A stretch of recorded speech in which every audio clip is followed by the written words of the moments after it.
Y'all want to just jump in? Y'all ready? Are we Hey, ready? I Ready think to we go, are ready. As ready as we'll ever be. Wait, before we do start. Yeah. Welcome to the Goddess-ity podcast, where women come together and have the audacity to tell their truths. Are you choosing to live out loud while honoring the divine within? Well, ladies, this is your movement. Join Akili, April, Juanita, and Linda as they dive deep into topics like self-love, spirituality, and comedic wisdom. We call those the foundations of goddess life. Tap in with the goddesses every week to be inspired, uplifted, and empowered.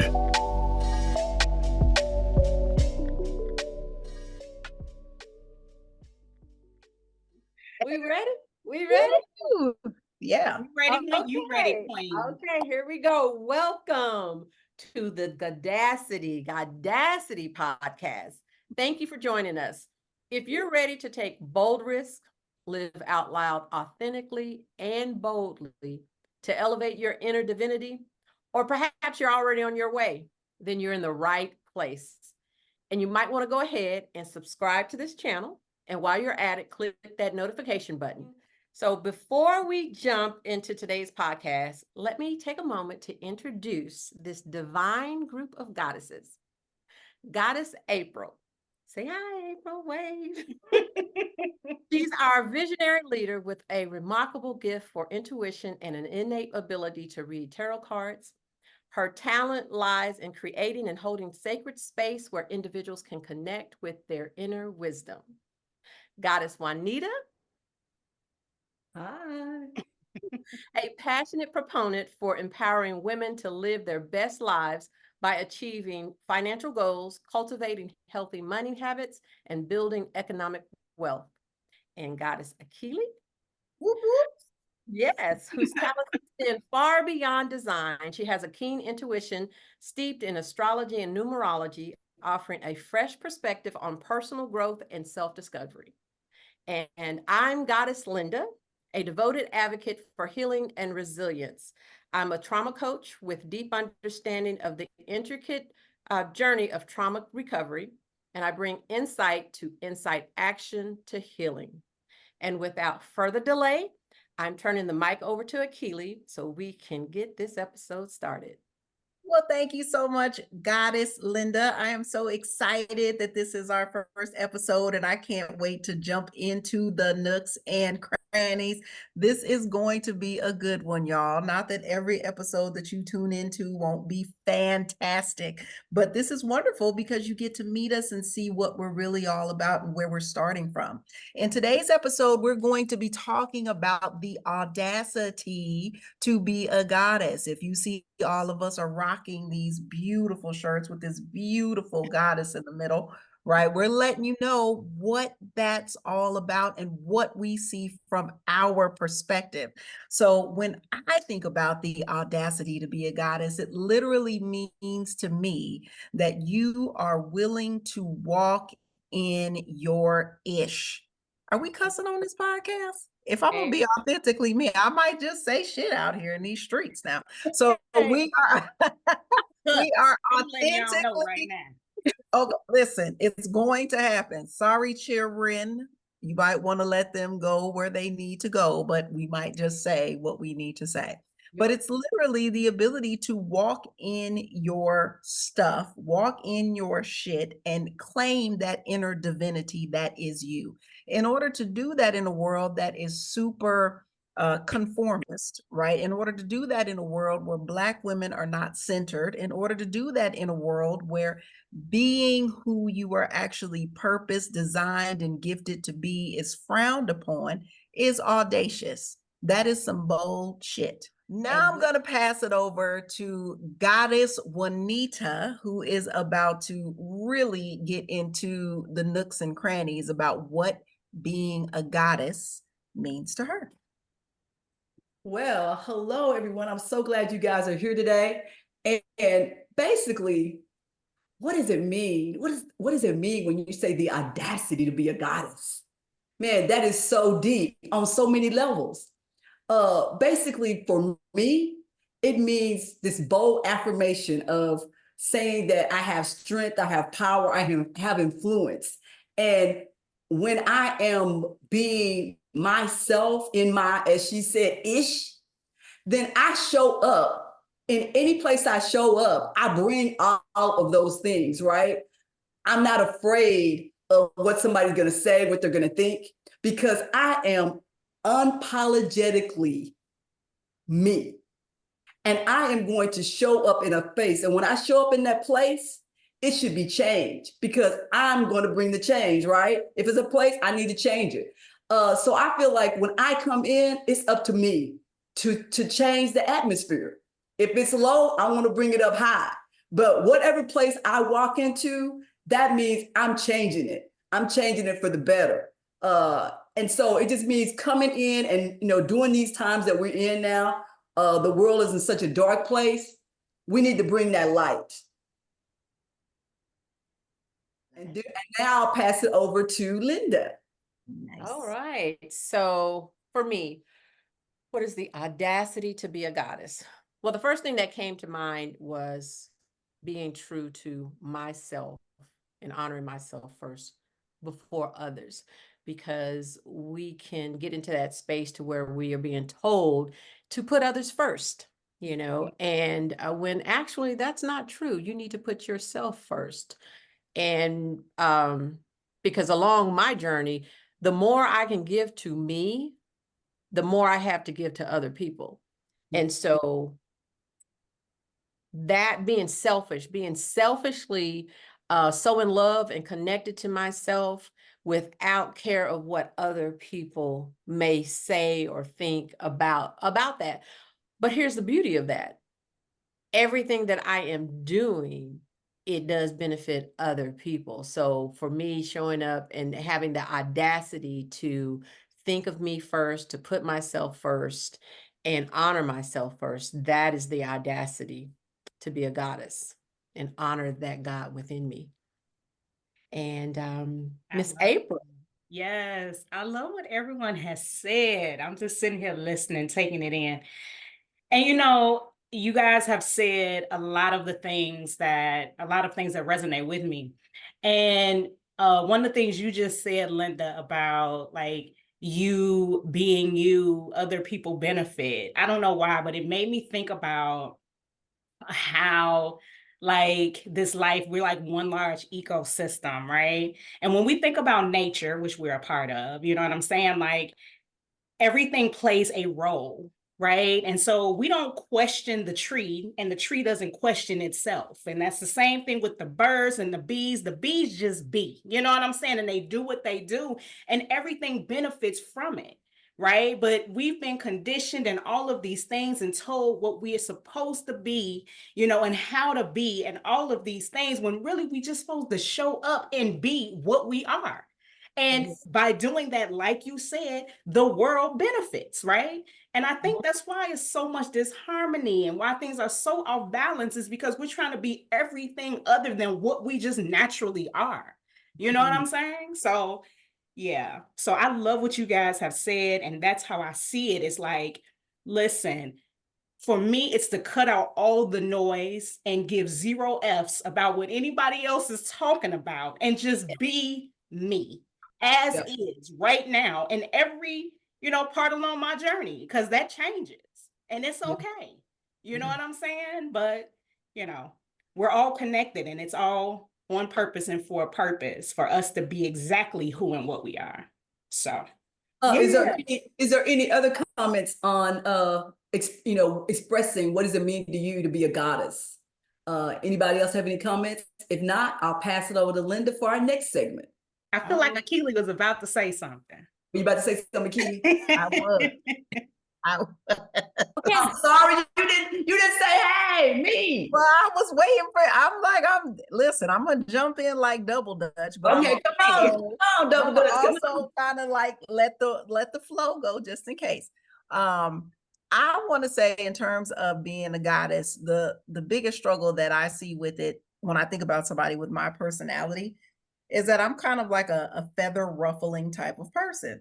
Like I'm fine with people going along and doing things smoothly in the way that they do them, and being authentic and transparent and all of that beautiful stuff. But I like to challenge people's views, their concepts, their ideas of what's possible.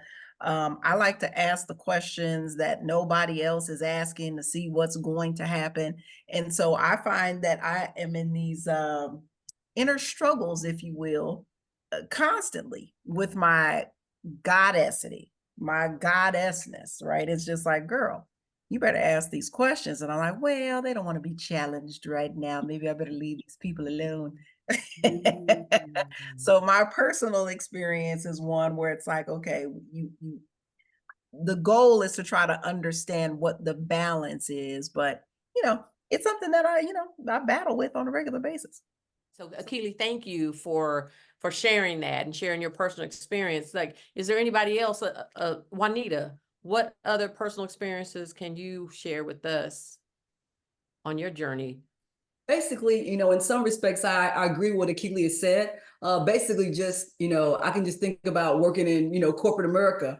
And when I first started, working in corporate America, I would kind of try to model everybody else. I try to be, I try to respond to people, communicate, do things like everybody else did. But what I found out is even though I was moving up the corporate ladder, I didn't feel comfortable in a lot of the things that I was embracing and trying to do because it wasn't really me. And so what I've really learned out is that, whatever you're trying to do, whatever you're passionate about, whatever you try to be successful in, it's really important to find out how things work for you.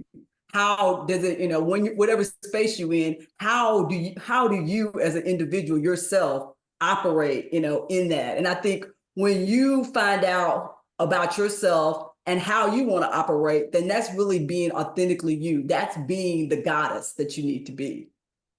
April, what do you think? I think that if I had to think about it, probably in relationships is where I found it. My personal experiences in relationships, and more specifically in, like when I'm a partner with someone, like my partner. I realized that a lot of times I would adjust myself, right? Or I would not speak my mind and speak up for myself or things like that. And I'm normally pretty like upfront about, like, you know what I'm saying? But there are times when I feel like, and I don't know how much this is tied to being a highly sensitive person, someone who's very empathetic, is that I would take on whatever they had going on, or I would minimize my own feelings and things because I'm being so understanding, about what this person is going through. And it prevented me from having healthy boundaries because I'm so like, oh my God, I feel so deeply, and I'm concerned about what this person is. And I was just totally like ignoring myself, like what I needed, what I wanted, you know what I mean? And I wasn't being who I needed to be and wasn't showing up in the way that I needed to be.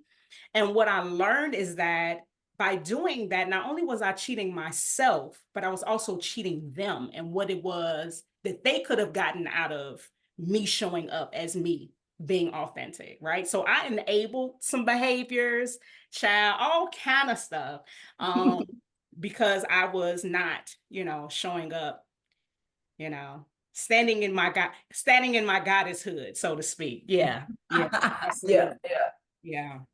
Yeah. So, did anyone else I want to can, go?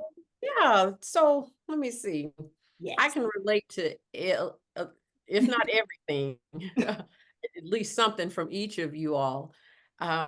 So for me, it's like there's parts that I was like, I felt like I was operating as a goddess for a while, but not aware that that's what I was doing. But then in the same token, maybe just to a degree to where it wasn't offensive to anyone. Mm. Um, and and again, it goes into that, you're not wanting to rock the boat. You're not wanting to, you're just kind of following in line. But in the same token, I was still trying to be true to myself. One of my personal experiences that as I was on this journey and just starting to flourish in a sense where just feeling more freedom, I was sharing it with a family member. And the family member was very offended to where, I got beside myself. And yeah, there was some cuss words said. You know? So, and so it was just like I was just kind of torn after that happened, as to was I wrong for that?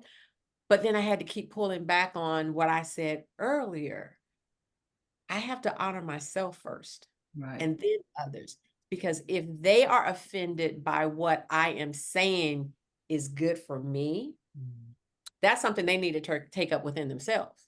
Mhm. And because one thing that I have vowed to do is that on my journey, when I can share, that I will share if asked, but I will still be me. I will show up being me, but I'm not going to push my agenda on someone else, just as I don't want them pushing their agenda on me and what their beliefs are. So that's just one of my experiences, and yeah. So, anything else? Does Yeah, anybody comments? Akili, I'm gonna Miss jump in. Akili, come on. Did you say that double Dutch? Yeah, I was like, oh, here's my turn right here now. Yeah. Okay, so I would say for me, one of the biggest lessons that I've been trying to understand is how not to fade to black because of what we just said, and not fade to black in a good way. Let's in corporate, in relationships, in motherhood, right? I had always been taught that the way to show up and to be loving is to ensure that other people have their way, right? All of my value is found in what am I willing to do for other people. So there is this push to acquiesce for peace. You guys know I'm a number 9 out here. I'm the peacemaker. Okay. And so that's what I'm always trying to do. So in your organization, or again in your establishment, I don't want to rock the boat like Linda said, but there's still that part of me that's aligned with my purpose and my goddess that's like, now you know this boat need to be rocked. This boat need to be flipped all the way over. And in my mind, I'm like, well, they'll figure it out. They'll learn it in some shape, form, or fashion. Who am I to be the person to tell them how they need to ride their boat? It's their boat, right? But that's not showing up fully and completely and being goddess by no means. Like again, that's not being audacious. And again, that kind of goes back to what I was saying earlier. It's that battle shows up in a lot of different areas of my life. So yeah. Yeah. I'm feeling that. I'm feeling all the things, honey. I'm just saying, like I really feel I resonate with the keeping the peace aspect of it. And shit, you want peace for yourself. You know what I'm saying? Yeah. Like you Yes. don't want to Mm. deal with, sometimes what comes along with, No, I don't want to fight you for your healing. I'm sorry. I don't want to fight you for your healing. Okay. Exactly. I'm Yes. not going to Yes. do it. Yes. Not going Yes. to do it. No, that's so Yep. cool though, right? When you can clearly see something, you know what I'm saying? And you can see what it is. You can only pose it so many times and in so many ways where, but to like really push and like fight or plead for someone to, nah. I don't have it to do. I don't have it in me. Yeah. Yeah. I find that I'm able to get to this space where when I see that in a person, it's like, Linda, where were you? You weren't always here, Yep. you know? Yeah. And it's like, so let me show them some empathy and some sympathy, you know, because they got to find their way. And sometimes, you know, we are put into people's paths, you know, just to drop that little seed or drop that little, Mhm. and they'll get there. They will get there. Yeah. I mean, Right. it's not our job, and that's what we have to realize too, as goddesses. It's not our job to fix other people. You know what I mean? That's what's wrong with the world. Everybody's kind of go around and fix other people. But if we just fix ourselves, if we just go within and figure out the things that we need to change to Yes. be the people or the goddesses that we need to be, then if everybody does that, then all of us come together and we can turn this whole thing around. You know what I Yes. mean? That's right. Yeah. That's the whole issue. Fix yourself. Everything else will be fixed. Mhm. Mhm. Worry about yourself. Worry about yourself. Okay. That's real. Lord. Yeah. So, in terms of, and we kind of are touching on this, but like, um, challenges, and maybe we do provide room and space to share some of those things, or an opportunity even, right, that has come along, because of, your willingness, your decision to, own your inner divinity, to show up and live that way, right? There are challenges that come along with that. But there can also be opportunities, right? Yeah. There can be things that you didn't even see coming, because of that decision. Mm-hmm. Mm-hmm. So I'll just say this, and I'm gonna think a little bit more about opportunity and maybe, let it wrap back around. Yeah. Um, but I will say, as far as challenge, I remember, being told a lot as a kid to trust myself, by my grandfather, who was very wise. And he was not religious at all, but very well read. He studied everything. But that was just his simple like thing to me. His advice for everything was like, trust yourself. I trust you. You know what I mean? So as I was figuring out, and starting to feel empowered and looking into, like, essentially, I didn't know this, that coming to know who I was, right? And coming to understand what I was, right? Being this expression of God, right? And what that meant. So that was the challenge for me. And I didn't even realize that. It was like, trust yourself, trust yourself. And it wasn't until I think I was in my 30s that I realized the reason why I struggled with trusting myself is because I did not fully know myself. I Yeah. did not fully know myself. And as much as I was studying, I started, because I was getting audacious, I was getting bold, I was stepping away from the religious, upbringing I had, and I was studying metaphysics and all of the things. But one of the pieces that was missing was how me, as a Black person, and particularly a Black woman, like, how did all of this connect and make sense for me and my experience as a Black person, as a Black woman? And I was like, that was missing. And I needed that in order to fully know myself. You know what I'm saying? So I think, it's a journey is what it is, right? And it's one that you continue to be on, and it's going to be challenging in a lot of different ways. But that's one of the things that I realized that I was faced with, or that I was challenged with, is truly getting to the bottom of, and I'm still on it, figuring out who I am so that I can truly know what it means. What does it mean? You know what I mean? To be this expression of God. And Yeah. is it safe for me to do so? You know what I mean? Is it okay? Because I've been told so many things that would say no, it's not.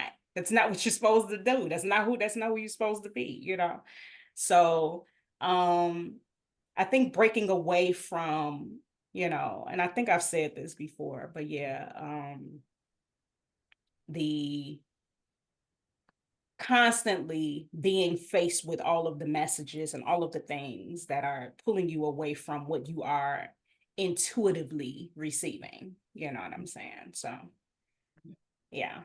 But what about you, Anita? If not a challenge, or either both, whatever comes up for you in terms of challenge or opportunity as you've decided to be audacious? I'll start with challenge. I think the challenge is, just kind of as you've spoken, as you start figuring this thing out, as you start really figuring out who you are. I think my first challenge was really being able to come to terms with who I truly was versus who I thought I was. You know what I mean? When I started looking at, how you got from being a child thinking one way to you're an adult another way. One thing I realized in my upbringing, and of course it's programming, and it's not like my family or my people who came in my life to try to adjust me, were trying to hurt me. But I got into this whole thing of being a very overachiever, looking for perfection at all costs because I was rewarded. I got attention when I made straight A's, or I was the first in my class or something. And I was on this thing of just like, I gotta always be perfect. I gotta always be right. I gotta say the right thing. I gotta do the right thing. Now, none of these things came from within telling me these things that I was doing were the right things, right? I'm just following what other people are rewarding me for. And so I got to a point in my life that I started thinking, like, okay, I'm on this train, but why am I here? And why am I trying to work all these hours and do all of these things? And then, you get on these jobs and you're doing all of that. And man, you get the pink slip, right? And you think, wait, what happened? I mean, I'm working all these hours. I'm here when they open up. I'm here when they close. And I get the pink slip. Then you think, okay, well, maybe this overachieving thing ain't where I need to be focusing, right? It don't seem like it's working for me no more. Then you start taking those layers away and you think, okay, nobody told you to do this. This is like all of this programming. And I think what happens is you have to start breaking down those barriers one by one of yourself of, here I am. Do I like this, what I'm doing? Do I like this? I'm on this merry-go-round. I mean, I'm like this, look, do I like that? No, I don't. Okay, well, let's throw that away. I mean, who said that was the right thing to do? Let's let that go. You know what I mean? Yeah. And all these things from work to, your religious upbringing, and of course you have these things you have to keep encountering with people. They want to like, why are you this way? Why did you change? You have to start saying, hey, I'm on this path, I'm growing. I had this discussion, with a family member, and they're like, because they believe one way and now I don't believe that way. It was like almost like an insult to them in a way. You know what I mean? It's like they took it personal. I was like, okay, don't take this personal because it's not about you. This journey I'm on, it's all about me. It's all about me. Yeah. Where you are might be where you need to be. I'm not taking anything from you. I'm just saying this is the journey I need to go on. And so for me, one of the challenges is basically staying on the path you are on, regardless of what other people say, how they be insulted, whatever. You just say, hey, it's not about you, it's about me. I think the opportunities is, it's the opportunities, when you let those things go, you feel like you are free. You know what I mean? You feel like, okay, I can go back to being that little kid that was just running around playing, didn't have a thought in the world, just like you said earlier, just being. And I think that's the opportunity we all could have as we find our own selves. We can just be. And when we just be, no matter what we decide to do, we're going to be successful because we're going to be our authentic self. You know what I mean? Akili, what are your thoughts on it? Oh, so many things.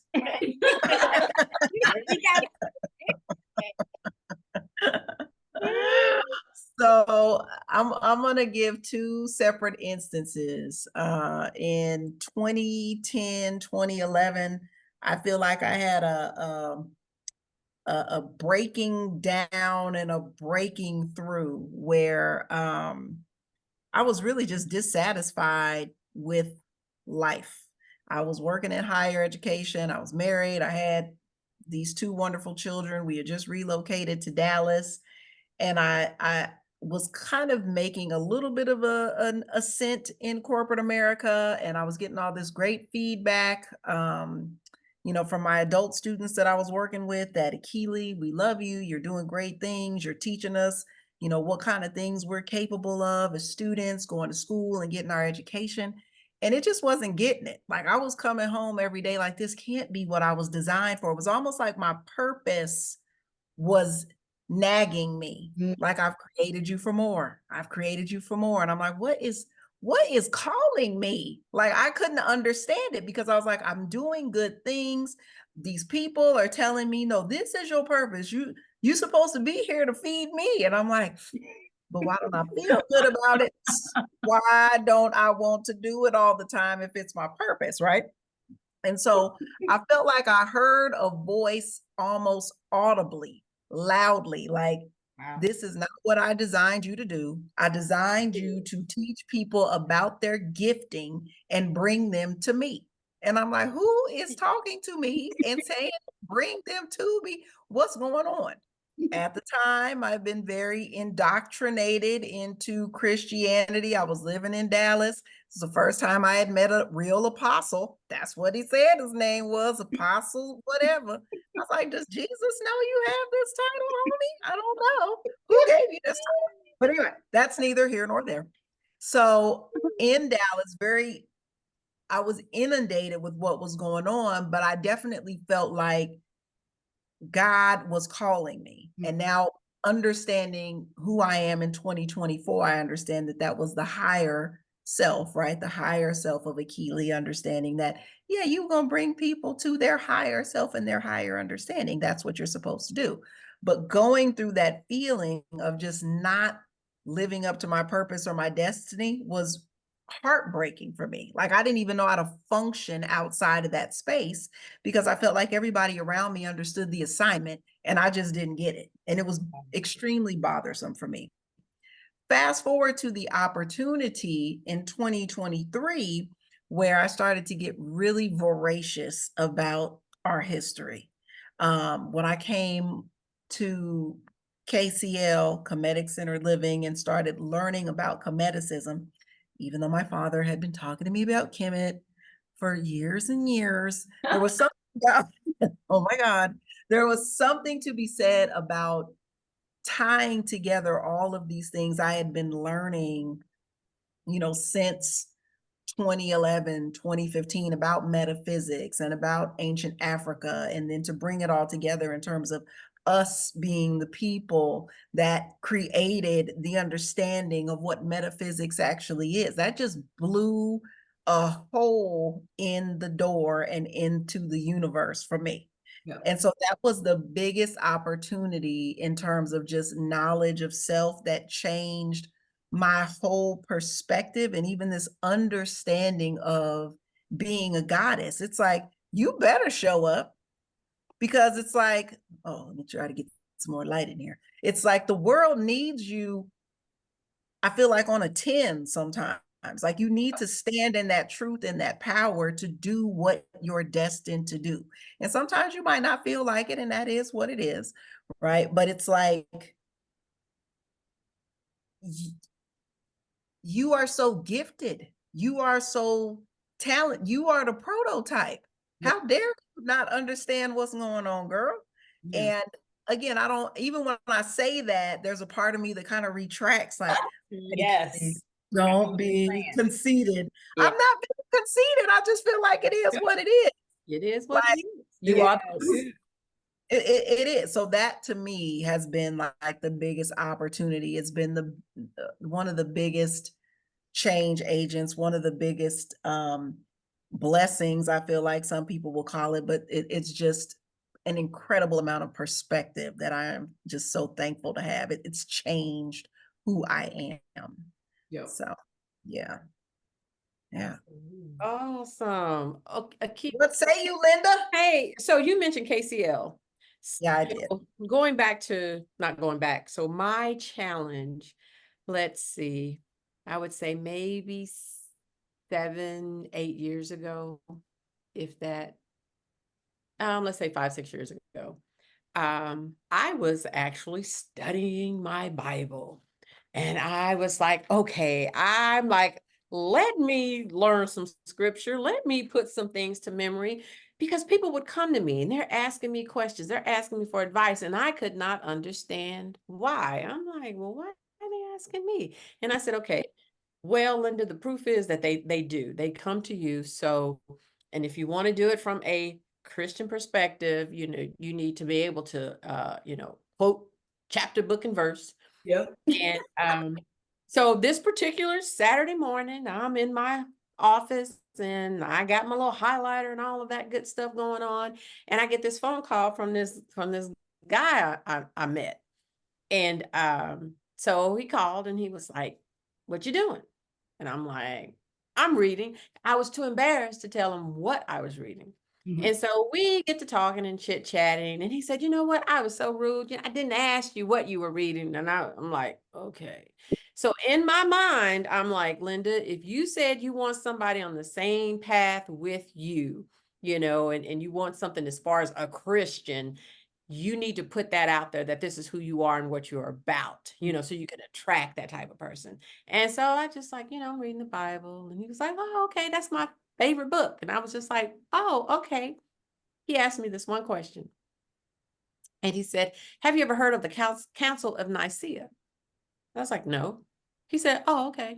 Maybe one day, you just look into it." And I was like, "Okay." And we just went on and kept talking about just other things.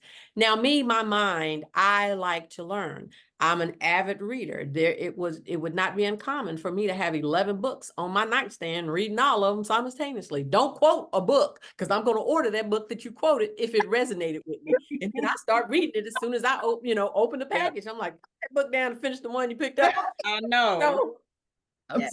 when we ended our conversation, I'm like, okay, there was two things that I said, okay, let me look up this Council of Nicaea. And then there was something else that I wanted to look into, because in our conversation, I had brought up the missing books of the Bible. Yeah. And so which one came first? I think it was the missing books of the Bible. So I want to get to the source.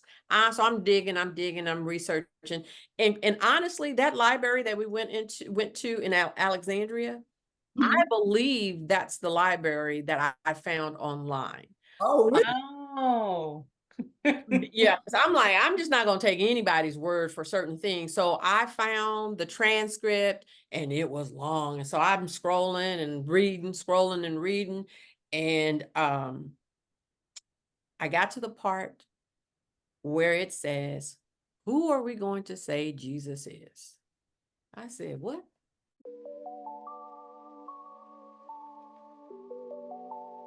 I want them to subscribe. I do want them to subscribe.